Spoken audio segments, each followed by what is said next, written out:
లేదని ఏమీ తెలియదని అన్నారా నిన్ను అవమానపరిచారా?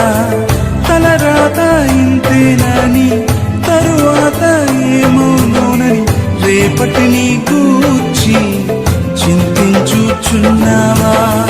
చింతించకన్నా యేసు